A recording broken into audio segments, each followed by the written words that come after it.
ভূতের গল্প নিয়ে আবারও আপনাদের সামনে হাজির হয়েছি। আমি তাহমিনা ফেরদৌস। আমার নতুন ইউটিউব চ্যানেলের নাম নিশি পাওয়া ভূত। নিশি পাওয়া ভূত, অনেকে দেখা যায় কি যে নিশি পাওয়া ভূতিটা কি কেমন একটা কথা, অনেকে এটা চিন্তা করতে চায় যে নিশি পাওয়া ভূত হচ্ছে, অনেকে দেখা যায় ঘুমের ঘরে হাঁটে, এটাকেও বলে নিশি পাওয়া। আবার অনেক সময় ভোরের বেলা পাখি ডাকে, একটা নিশি পাখি আছে, ওই পাখি ডাকে, এটাকেও নিশি নিশি বলে। তো আমার ওই রকমই আর কি নিশি। আবার নিশি রাতে ডাকে, নিশি পাখি, একটা পাখির নাম নিশি, পাখিটা নিশি রাতে ডাকে, খুব সুন্দর, ভাল লাগে। তো সেই থেকেই আমি এটার নামকরণ করেছি আর কি, নিশি পাওয়া ভূত। আমার ভালো লেগেছে। আপনাদের সাথে আজকে আমি অনেক মজার মজার গল্প শোনাবো, অনেক মজার মজার গল্প আমি নিয়ে এসেছি, আপনারা শুনবেন। আমার অনেকগুলি গল্প আমার ঝাঁপিতে আছে, আপনারা শুনতে চাইলে আমি শোনাবো। খুব ভালো ভালো ভয়ের ভূতের গল্পগুলি। তো আমি প্রথম একটা গল্প আপনাদেরকে শোনাবো, সেটা হচ্ছে আমার এক গুনিনের গল্প।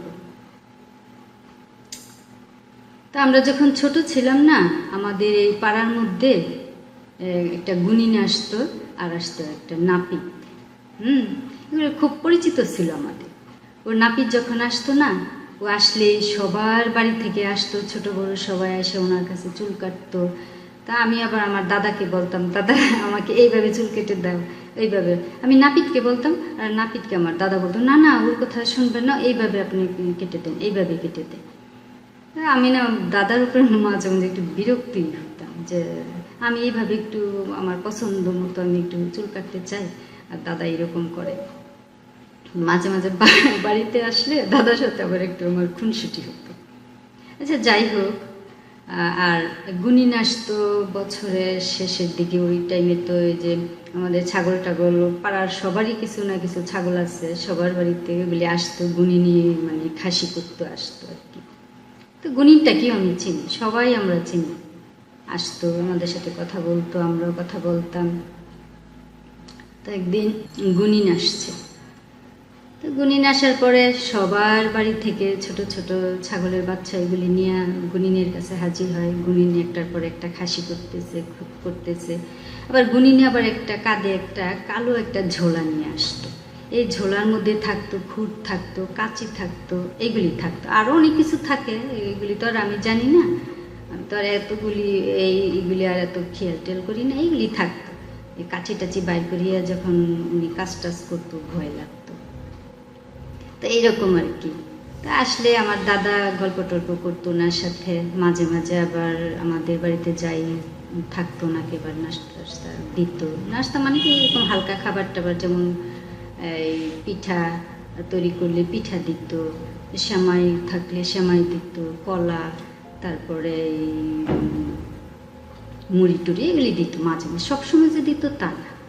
তো এমনি আস্তে আস্তে খুবই পরিচিত হয়ে গেছে আমাদের। গুনিন বেটাটাও পরিচিত হয়ে গেছে, আর যে নাপিত উনিও আসতো। তো এখন তো পোলাপানেরা নাপিত কি এটা জানি না, ওরা সেলুনে যায়, মাথা চুল কাটে, নাপিত হয়তো বললেও ওরা অবাকই হয়ে যায়। তো ওই ঘটনাগুলি অনেক আগের ঘটনা, তো আমার ছোটোবেলার ঘটনা। একদিন নাপিত আসছে, গুনিন আসছে আমাদের বাড়িতে। তো একের পর এক সবার বাড়ির যত ছাগল ছানা আছে সব নিয়ে খাসি করতেছে গুনি। তা আমাদের এক বাড়িতে দুইটা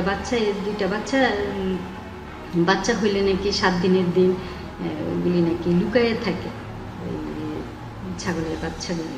আমি তো আর সেটা জানি না। তো সবার ছাগল ছানা নিয়ে ওইভাবে খাসি করা হলো, সব শেষ। কিন্তু আমাদের মানে 2টা বাচ্চা রয়ে গেল, ওইগুলি আর দিতে পারে না, ওইগুলি নাকি লুকিয়ে আছে কোথায়। আর আমরা অনেক খোঁজাখুঁজি করছি, কোথাও পাই নাই বাচ্চাগুলি, 2টা বাচ্চা।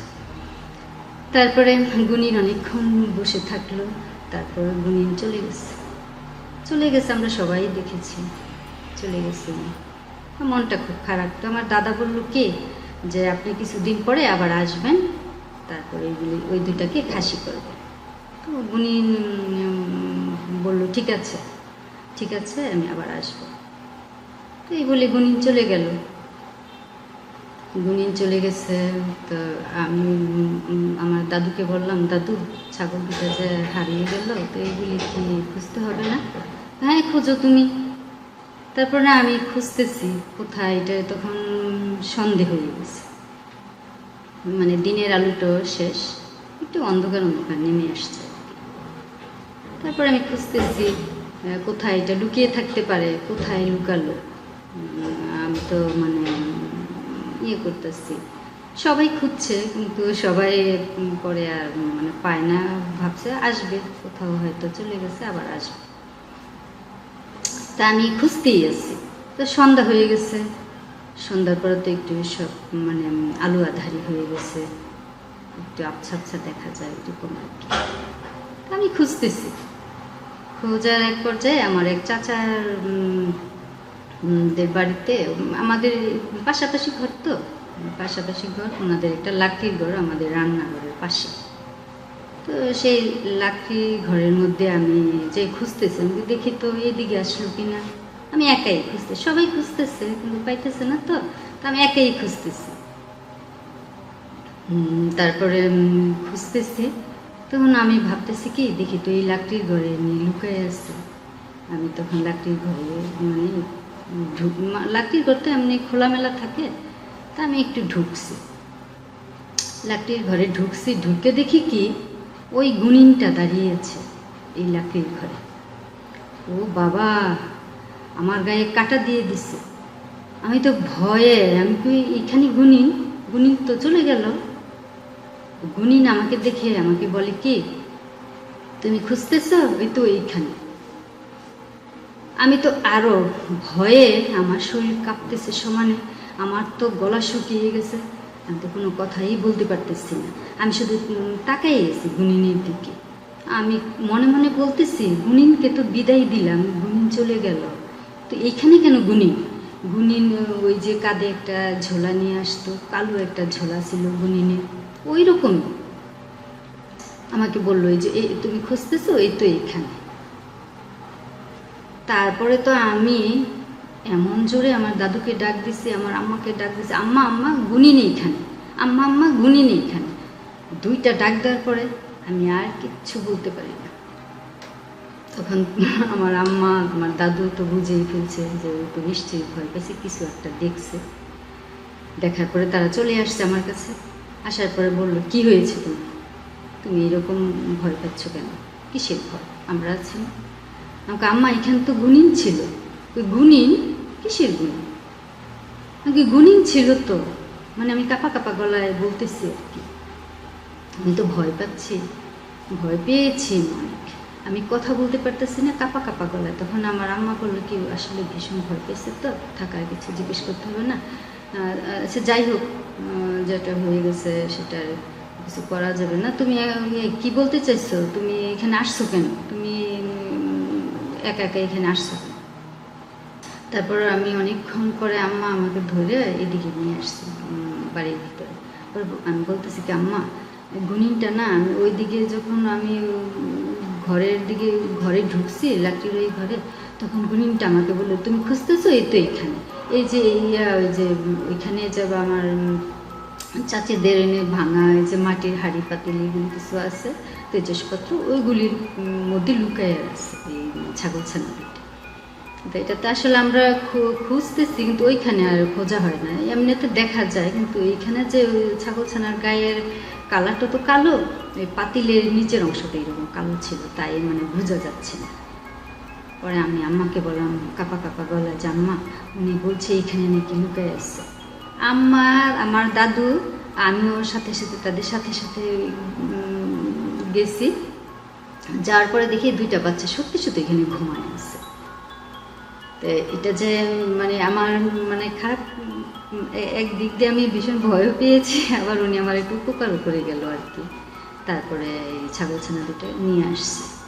ওরা আমি বলছি, আম্মা গুনিনটা এইখানে দাঁড়িয়েছিল, আমি তো জানি না, আমি তো আমাকে মানে আশ্বস্ত করার জন্য বলবো, ওইটা গুনিনই তো ছিল, তুমি তো এগুলি বুঝো না। আমি তো বলতেছি না, এটা আমার গুণিন হতে পারে না। গুণিন থাকলে একটু পরে একটু হেঁটে গুণিনটা আবার নাই। আমি তো আর ওইদিকে তাকাই নাই, আমি তো ভয়ে এখানে অস্থির। আম্মা আমাকে বললো যে ভয় পেয়ে না, এটা সত্যিই গুণিন ছিল। আসলে কিন্তু তা না, এটা আমাকে আর কি বোঝানোর জন্য, আমি যাতে ভয় না পাই সেই জন্যই বলছি আর কি। তো এই যে গুণিনটা এইভাবে দাঁড়িয়েছিল, ওর কাঁধে একটা ঝোলা, ওই যেই রকম আমি আসছে দেখছি ওই রকমই ছিল, ওইভাবে সে দাঁড়িয়ে আছে। আমাকে দেখে বলি, তুমি খুঁজতেছো? এই তো এইখানে। আমার দিকে কতক্ষণ তাকিয়েছিল গুণিন। তারপরে যাই হোক, এই আমার গুণিনের গল্প বলা আপনাদের কেমন লাগলো আমাকে জানাবেন। আরও অনেক মজার মজার গল্প আছে, আমি আরও নতুন আরেকটা গল্পে যাব। আরেকটা গল্প হচ্ছে সোহাগপুরের একটা গল্প, আমাকে একজন বলেছে। সোহাগপুরের আগে তো আমরা গ্রামের মেয়েরা যারা গ্রামে বড় হয়েছি, তারা তো মাথার মধ্যে আগে সবাই বেড়াবেনি বাঁধতাম, ভালোই লাগতো। বেড়াবেনি বাঁধা থাকতো মাথায়, আমিও করতাম, খুব ভালো লাগতো। এখন তো আর ওই রকম করে কেউ বাঁধে না মাথায়, সবাই এখন অন্যরকম ফ্যাশন করে মাথার চুল। এখন আর ওইভাবে কেউ আমি এখন আর দেখি না। তা মেয়েটা 9, 10-এ পড়ে আর কি, সোহাগপুরে একটা স্কুলে, ক্লাস 9, 10-এ পড়ে একটা মেয়েটার নাম হচ্ছে বেলা। আর এই স্কুলের একটা অঙ্কের টিচার, আমি এখন নামটা বলি ফেললাম কারণ ওনারা এখন আর কেউ জীবিত নেই, টিচারও নেই, এটা তো অনেক আগের কথা, টিচারও নেই, আর ওই বেলাও হয়তো বেঁচে নেই। তো যাই হোক, ভেলার অঙ্কের টিচার ছিল আলিম, ওই স্যারটার নাম ছিল আলিম। তো বেলাদের বাড়িও এই আলিম স্যার যেদিকে থাকে ওই দিকে বেলাদের বাড়ি, আগে বেলাদের বাড়ি, তারপর হচ্ছে আলিম স্যারদের বাড়ি আর কি। আলিম স্যার এই দিকটা আসা যাওয়া করে, উনি আবার সাইকেলে আসা যাওয়া করে। তো বেলারাও থাকে রাস্তার পাশেই বেলাদের বাড়ি, স্যারদের বাড়ি একটু ভিতরে আর কি, আর একটু আগে গেলে স্যারদের বাড়ি। তো স্যার বেলাকে তো ভালো করেই চেনে, এক স্কুলের টিচার ছাত্রী, তো বেলাকে তো ভালো করেই চেনে।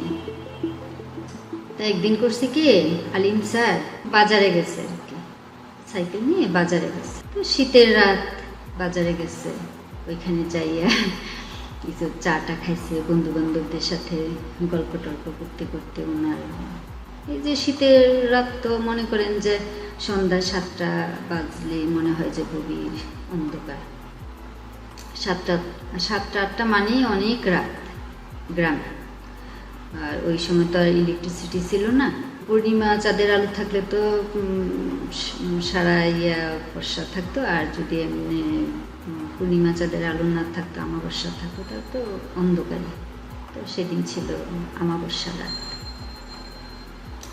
তো স্যার প্রতিদিনই বাড়ি থেকে বাজারে যায়, ওইখানে যে একটু আড্ডা দেয়, একটু চাটা খায়, গল্প টল্প করে।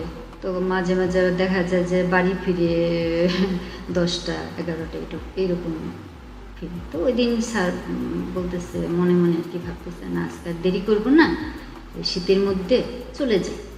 তো মনে করেন যে 7টা 8টা বাজে, রাস্তার পাশে আবার একটা খাদের মতো আছে, এটার মধ্যে বর্ষার সিজনে পানি জমে, আবার শীতের মধ্যে এটা একটু শুকায় যায়, নিচে একদম তলানিতে অল্প একটু পানি জমা থাকে একটু এইরকম। তো স্যার তো ওই বাজারে চাটা খেয়ে গল্প টল্প করে 8টা 9টা এরকম হবে। তো স্যার আসতেছে, তার শীতের দিনে তো কুয়াশা পড়ে, গ্রামে অনেক কুয়াশা পড়ে, অন্ধকার হয়ে থাকে। কিন্তু অন্ধকার হলেও কিন্তু তো অমাবস্যা, তো কুয়াশার মধ্যে যদি একটা কিছু কালো দেখা যায়, এটা কিন্তু দূরে থাকলে লক্ষ্য করলে এটা বোঝা যায় যে এখানে একটা কিছু একটা আছে। স্যার অনেক দূরে থেকে এটা লক্ষ্য করছে যে কুয়াশার মধ্যে একটা মহিলার একটা অবয়ব দেখা যাচ্ছে। স্যার প্রথম স্যার ভয় পায় নাই, মানে দেখতেছে একটা মহিলা, মানে একটা মেয়ে আর কি, মেয়ের একটা অবয়ব দূরে থেকে স্যার এটা লক্ষ্য করছে। তো স্যার দেখতেছে আর স্যার আসতেছে। স্যার আবার চিন্তা করতেছে যে এখন তো প্রায় 9টার মতো, মানে 8টার বেশি, মানে 8টা 9টা এইরকম, 8টা তো বেজেই গেছে, 9টা ঘরে এইরকম একটা টাইম। তো স্যার আসতেছে আসতেছে আসতেছে, আর ওই মেয়েটাও আসতেছে ওই দিক থেকে। মেয়েটাকে তো স্যার ভালো করেই চিনি। শীতের রাত, মেয়েটা গায়ের মধ্যে একটা চাদর জড়ানো, মানে শীতে যেরকম আমরা চাদর টাদর গায়ে জড়াই মোড়ায় রাখি ওই রকম আসতেছে আসতেছে। তো স্যারও ভাবতেছে, যখন একটু কাছাকাছি এসে পড়ছে না, তখন দেখে না স্যারে চিনা পেয়েছে যে এটা তো এটা আমার স্কুলের ওই মেয়েটা বেলা, নাম হচ্ছে ওই বেলা। তো স্যার দেখে কি ওই রকমই বেলা, বেলা মাথার মধ্যে একটা বেড়াবেনি বাঁধত সবসময়, স্কুলে ওইভাবেই যেত। এই জন্য মানে স্যারের আর তেমন চিন্তা অসুবিধা হয় না। স্যার তো দেখে বলতেছে কিরে বেলা, না না সরি, ওই 10টা না, ওই 8টা 9টার সময় স্যার এসে পড়ছে ওই টাইমে। তো বলতেছে কিরে বেলা, তুই এইখানে কি করিস এই সন্ধ্যেবেলা? তো 8টা 8:30 এরকম বাজে, তো এখানে একা একা আসছিস, তোর ভয় লাগে না? তো এখানে কী করিস? স্যারে ভাবছে তো ভেলা, তো ভাবছে কি যে মেয়েটাকে বাড়িতে পৌঁছাই দিবে, এটি মানে স্যারের নিয়ম। তো বেলা না কোনো কথা বলে না। বেলাকে দূরে থেকে স্যার যখন লক্ষ্য করছে, তখন বেলা খুবই স্পিডে, মানে কি যেমন এমন একটা প্রয়োজন, তার এই প্রয়োজনে এদিকে আসতেছে বেলা। যখন স্যারে বলছে কিরে বেলা, তুই এখানে কি করিস, এই কথা যখন বলছে না, বেলা একটু অপ্রস্তুত হয়ে গেছে, তখন তার স্পিডটা একটু কমে গেছে। তো স্যারে বললো তুই এইখানে কি করিস এই শীতের মধ্যে? কোনো কথা বলে না, খালি এরকম হাতে নখ এইরকম করে আর স্যারের দিকে নিয়ে তাকায় থাকে প্যাল প্যাল করে। স্যারে বলছে কি হয়েছে বেলা, তখনও কিন্তু স্যারে বুঝে না, ফেল ফেল করে তাকায় আসছে। ওই স্যার তো দেখে চিনি যে এটা তো বেলা, নামও বলছে স্যার যে তুমি বেলা না, কোনো কথা বলে না, একদম চুপচাপ। মানে কোনো স্যার যে ওকে জিজ্ঞেস করতেছে, ওইটা গায়েই লাগায় না। তো স্যার তো দেখতেছে কি করে। পরে স্যার যখন আরেকটু কাছে কাছে গেছে, তখন ও করছে কি, আস্তে আস্তে না স্যারের দিকে তাকায় তাকায় নিচে নামছে, রাস্তা থেকে নিচে নামছে সে। স্যারে বলতেছে যে কিরে বেলা, তুই এই অন্ধকারের মধ্যে, স্যারের মানে তখনও যেটুকু মানে বোঝা যায়, বললাম না যে কুয়াশা থাকলেও একটা যদি সাদা ইয়ের মধ্যে যদি কিছু একটা দেখা যায়, দেখাই যায় বেলা একটা মেয়ে যে আসতেছে, ওই রকম যে একটা খুব মানে গভীর অন্ধকার ওই রকম টাইমটা, যদিও অমাবস্যারা, তারপর কিন্তু দেখা যায় বেলাকে, কিন্তু দেখা যায়। তারপরে স্যার বলতেছে, মানে তখন যখন দেখে যে মেয়েটা নিচে নামছে, নিচে নামা ওই যে একটা খাদের মতো পানি জমছে, একদম তলানিতে পানি, সে ওই নিচে পর্যন্ত গেছে। যাওয়ার পরে না ও ওইখানে হাত পা পরিষ্কার করতেছে, এগুলি দেখতেছে। তখন স্যারে বলতে, হাত পা পরিষ্কার করতেছে আর স্যারের দিকে তাকায় না, ফেল ফেল করে তাকায় আছে স্যারের দিকে। স্যার কিন্তু অনেকক্ষণ দাঁড়ায় ছিল বেলার জন্য, যে দেখি মেয়েটাকে আমি আগায় দিয়ে আসবো, হয়তো বা এসে পড়ছে, আমাকে দেখে হয়তো সে একটু অপ্রস্তুত ছিল, এরকমটা সে হয়তো ভাবেনি আমাকে দেখবে। কিন্তু স্যার বলতেছে কি যে বেলা আসবি না, উনি কোনো কথা বলে না। ওই যে স্কুলে যে ওই সময় তো স্কুলে ওই রকম ড্রেস পরতো না কেউ, অনেকে পরতো অনেকে পরতো না, ওইরকম একটা ড্রেস যে মানে ছিল ওইরকম না, নর্মাল ড্রেস পরি যেত আর কি বেলা সবাই। স্যার বারবার বলতেছে, তখন না স্যার একটু সন্দেহ লাগলো এবং একটু ভয়ও কাজ করতেছে যে না, এটা তো বেলা না, বেলা থাকলে নিশ্চয়ই এসে আমার ডাকে সাড়া দিত, আর ও কেন নিচে নামবে, কেন নিচে নামা সে হাত পা মানে পানির মধ্যে খলখল করে পানির মধ্যে হাত পা ডুবাইতেছে, মানে পানি মানে ছিটাছিটির যে পানির আওয়াজটা, এরকম করে হাত পা নেড়ে পরিষ্কার করতেছে, হাত পা মানে কুলি করতেছে কি, মানে পানির মধ্যে নেমে আমরা যা করি আর কি, হাত ধুই, কুলি করি, হাতটা কুনি টুনি ভালো করে ধুই, এই তো সে তাই করতেছে। পরে তো স্যারে বুঝতেছে না তো এটা তো বেলা না। তারপরে স্যারে ভয় পেয়ে গেছে। তারপরে স্যার সাইকেল আবার ইয়ে করে সাইকেলের স্পিড দিয়ে স্যার এখান থেকে চলে আসছে। এই আমার একটা ঘটনা, এটা সত্যিই অবাক। মানে এটা আসলে তো ভেলা ছিল না, এটা ভেলার রূপ ধরে আর কি আসছে স্যারকে ভয় দেখাতে, কিন্তু স্যার ওই রকম একটা ভয় পায় না। ভয় পেলে তো অবস্থা খারাপ হতো। তো স্যার বেশি একটা ভয় পায় নাই, ভয় পেয়েছে কিন্তু ওই রকম না। কিন্তু স্যার তো বেলাকে দেখে পুরাই চিনে ফেলছে যেটা বেলা। এই আমার দ্বিতীয় গল্প। আপনাদের কেমন লাগলো আমাকে জানাবেন। আমি আরেকটা গল্প আপনাদের সাথে শেয়ার করব। আমার এক ফুফাই শাশুড়ির ঘটনা, উনি আমার সাথে শেয়ার করছে। গল্পটা খুবই মজার। ওই ভদ্রলোক আমার ফুফাই শাশুড়ির খুব পরিচিত ছিল আর কি। আমার ফুফাই শাশুড়ি লন্ডনে থাকে, তো তো ওনার সাথে ওই লন্ডনে পরিচয় হয়েছে। তো ওনার আমার ফুফাই শাশুড়ির বাড়িতে উনি সবসময় আসা যাওয়া করতো। আমার ফুফার সাথে খুব ঘনিষ্ঠ হয়ে গেছে, আসতো, এরকম একটা সম্পর্ক আর কি ওনাদের। উনিও যেত মাঝে মাঝে, উনিও আসতো। তো ওনাকে না উনি এমনি খুবই ভালো মনের একজন মানুষ ছিল আর কি। তো ওনাকে অনেক পাত্রী দেখানো হলো, কোনো পাত্রী ওনার পছন্দ হয় না। তো একদিন উনি ঘরের মধ্যে একা একা শুয়ে আছে, শুয়ে মানে একটি গভীর ঘুমে মগ্ন উনি। হঠাৎ করে উনি স্বপ্নে দেখে কি একটা এমন সুন্দর একটা মেয়ে, উনি আর কখনো দেখে নাই এই মেয়েটাকে, এত সুন্দর ওনার রূপ। মেয়েটার সাথে কথা বলছে, ওনার খুব ভালো লেগেছে।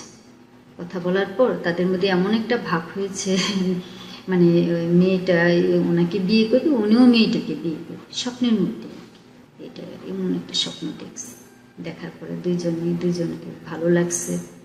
তো ওনার মা বাবা তো অনেক জায়গায় পাত্রী টাত্রী দেখালো, কোনো জায়গায় ওনার পছন্দ না। এই স্বপ্ন দেখার পরে তো সে আর কোনো মেয়েকেই পছন্দ করতে পারে না, এখন কি করবে। তো একদিন স্বপ্ন দেখে ওনার মাকে বলল, মা আমি তো আমার সেই স্বপ্নের মেয়ে পেয়ে গেছি, ভালো বিয়ে করো, সমস্যা নেই, আমরা তো চাই তুমি একটা বিয়ে করো। মা তোমরা তো রাজি হও কিনা আমি তো জানি না। না বাবা তুমি যা পছন্দ করবা আমরা তাই মেনে নিব। মেনে নিবার তো বলছো তো? হ্যাঁ। জানো মা এটা তো মনে হয় মানুষ না, এটা কোনো একটা জিন, ওই রকম হইতে পারে। তখন মা একটু মানে চিন্তিত হয়ে গেছে যে এটা ছেলেটা কি বলে, যে এটা মানুষ না, এটা কেমন কথা। কি করবে, ছেলে বলে যে আমি এই মেয়েটাকে বিয়ে করব। তো কিভাবে বিয়ে করবে, তো কিভাবে যে বিয়ে করছে সেটা আমাকে বলেনি। তো ওই জিনটাকে আমার মানে উনি বিয়ে করছে। বিয়ে করার পরে তার সংসার চলছে সুন্দর। তো একদিন বলতেছে কি, আমার ফুপুর বাসায় আসছে, বলতেছে কি আমি তো বিয়ে করে ফেলছি। তো আমার ফুপু বলতেছে কি আপনি বিয়ে করলেন আমাদেরকে জানালেন না যে? বলে কি আমি জানাই না একটা কারণ, সেটা হচ্ছে আমি তো মানে বিয়ে করছি এমন এক জাত, সেটা আপনি শুনলে তো ভয় পাবেন। কেমন জাত? আমি তো মানুষ বিয়ে করি না, আমি বিয়ে করছি একটা ফুলপরি। দুষ্টুমি করে বলতেছে কি আমি একটা বিয়ে করেছি ফুলপরি। পরে আমার তো ফুফাজি তো আরো একটু ইন্টারেস্টিং, যে কি বলেন ফুলপরি বিয়ে করছেন? হ্যাঁ। আপনি কি ইয়ার কি করতেছেন? না না আমি ইয়ার কি করবো কেন, সত্যি বলছি। পরে বলার পরে বলছে তাই ওর সাথে কিভাবে আপনার সংসার, কিভাবে কি করেন? বলে কি আমার সংসার ওই রকমই চলে। উনি রাতের 12টার সময় আমার বাসায় আসে, এসে আমার যাবতীয় কাজকর্ম সব কিছু ওই রাতের বেলায় এসে করে আবার চলে যায়। মানে ভোরবেলাও মানে চলে যায়। তো এবার কি সত্যি কি অবাক, আপনি বিয়ে করলেন, আপনার বউকে আমরা দেখতে পারবো না? না, আমি তো দেখতে পারি না, আমি তো সত্যি রূপটাই এখনো দেখি না। তো এইরকম চলছে, সংসার এইরকম চলছে চলছে তো চলছে। তো একদিন উনি ওনাকে একজন দাওয়াত দিচ্ছে, বিয়ে করছে, এখন তো এদিক সেদিক দাওয়াত পড়ে, অনেক সময় দেখা যায় যে দাওয়াত খেতে যায়, আসার সময় একটু রাত হয়ে যায় এইরকম। তো সবাই তো জানে যে ও জিন বিয়ে করছে, এই জন্য ওনার ওয়াইফকে সহজে কেউ দাওয়াত দিতে চায় না, ওনাকে বলে যে আপনি আসেন আপনি আসেন। সবাই একটু ভয় পায়, তো জন্য ওনাকেই বলে। তো একদিন করছে কি, একটু দূরে ওনার একটা দাওয়াত করছে, দুপুরে দাওয়াত, তো উনি একাই গেছে। হ্যাঁ, তো গেছে, তো উনি দাওয়াত টাওয়াত খেয়ে বন্ধু বান্ধবদের সাথে, ওই যে এতদিনের পুরনো বন্ধু সবার সাথে দেখা হলো, কথা টথা বলতেছে, বলতে বলতে দেখা যায় যে সমাজে কোন দিক দিয়ে কেটে যায় বোঝাই যায় না। তো কথা বলতে বলতে দেখা গেছে যে 10টা বেজে গেছে রাতে। তো এখন তো আসতে হবে বাসায়। তো ওই সময় তো আর ওইরকম আলুর ব্যবস্থা ছিল না, আর ওই দিনটা ছিল আমাবস্যা রাত ছিল। সবাই বলতেছে আজকে রাতটা নয় এখানে থেকে যান, বলতেছে যে না, উনি আবার কি মনে করে আমি চলে যাব, থাকা যাবে না, আর এমনিও ওনার জানি কি একটা জরুরি একটা কাজ আছে, এই জন্য উনি আসতে হবে।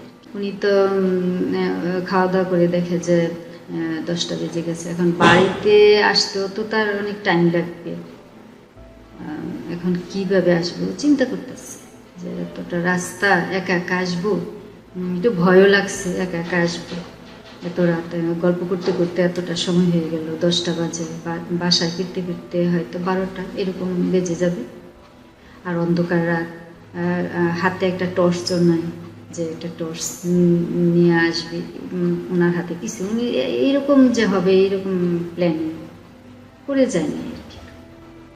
তো যাই হোক, তারপর উনি রওনা হয়েছে। সবাই বলতেছে আজকে থাকলে তো ভালো হয়, আমাদের সাথে গল্প টল্প করবেন, আমরা গল্প টল্প করবো, অনেকদিন পর আপনাকে কাছে পাইছি। তো উনি সবাই বলার পরেও উনি খাওয়া দাওয়া করে রাতের খাবার টাবারও সেরে উনি রওনা হয়েছে। তো রওনা হয়েছে, রাস্তায় তো একদম অন্ধকার অন্ধকার অন্ধকার, একা একা, কোনো জনমানব নেই রাস্তায়। তো ওনার একটু ভয়ও লাগছে যে কীভাবে আসবো। তো কিছু দূর আসার পরে দেখে কি অনেকগুলি জোনাকি পোকা, মানে চতুর্দিক দিয়ে জোনাকি পোকা এমন আলো দিচ্ছে ওনাকে, সেই জোনাকি পোকার আলো উনি যেই দিকে যায় জোনাকি পোকা সেই দিকেই যায়, আর ভয় নেই ওনার। তো ভাবছে যাব, এইভাবেই যাব, জোনাকি পোকা এত সুন্দর আলো দিতেছে, ওনার রাস্তা একদম ক্লিয়ার। উনি জোনাকি পোকা সামনে সামনে সামনে দিয়ে জোনাকি পোকা যাইতেছে, আর উনি জোনাকি পোকার পিছন পিছন রাস্তা দিয়ে আসতেছে। আস্তে আস্তে বাসার কাছে যখন আসছে না, তখন জোনাকি পোকা আর নাই। তো বাসায় আসছে, তো ওনার ওয়াইফ বলতেছে এত দেরি করলা, তুমি রাতে 12টা বেজে গেছে, তুমি এখন আসলা, কীভাবে আসলে এই রাস্তা, হাত মুখ ধো, এটা বইলা বলছে যে তাড়াতাড়ি হাত মুখ। তো উনি হাত মুখ ধুয়ে পরে বলতেছে কি, আবার ওয়াইফ জিজ্ঞেস করতেছে যে তুমি এতটা রাস্তা এই রাতের 12টা বাজে তুমি কিভাবে একা একা আসছো? ওর বলছে কি যে জানো, আমার না কোনো ভয় লাগেনি। কেন? সারা রাস্তা আমাকে জোনাকি পোকা যেন আলু দিয়ে দিছে, আলু দিয়ে দিয়ে নিয়ে আসছে আমাকে, জোনাকি পোকার আলোয় আমি রাস্তা হেঁটে আসছি, আমার কোনো ভয় লাগেনি। জানো জোনাকি পোকায় কে ছিল? কে? আমি তোমাকে আলু দিয়ে নিয়ে আসছি সারা রাস্তা, আমি তোমার সঙ্গী ছিলাম, তোমার ভয়ের তো কোনো কারণ নেই। শুনি তো উনি কি বলো তুমি, তুমি আমাকে এইভাবে জোনাকি পোকা হয়ে আমাকে আলু দিয়ে নিয়ে আসছো? হ্যাঁ। তো কাহিনীটা মজার না? তো যাই হোক, জোনাকি পোকার আলু দিয়ে ওনার ওয়াইফ ওনাকে এত দূর থেকে নিয়ে আসছে। তো উনি বলতেছে তাইলে আমার আমার সাথে বলতে দ্বিধা কি, তা আমার সাথে সাথে আসতা, তুমি ওই রূপটা ধরে আসতে। না, আমি তোমাকে এইভাবে আমার ভালো লাগছে, ওইভাবে আমি তোমাকে নিয়ে আসছি। আমার এই ভূতের গল্পগুলি যদি আপনাদের ভালো লাগে, আমার এই ভিডিওগুলিতে লাইক করবেন, সুন্দর সুন্দর কমেন্ট করবেন, আর যদি কিছু জানার থাকে কমেন্টে জানাবেন। আর অবশ্যই সাবস্ক্রাইব করবেন। আজকে তাহলে এখানেই বিদায়।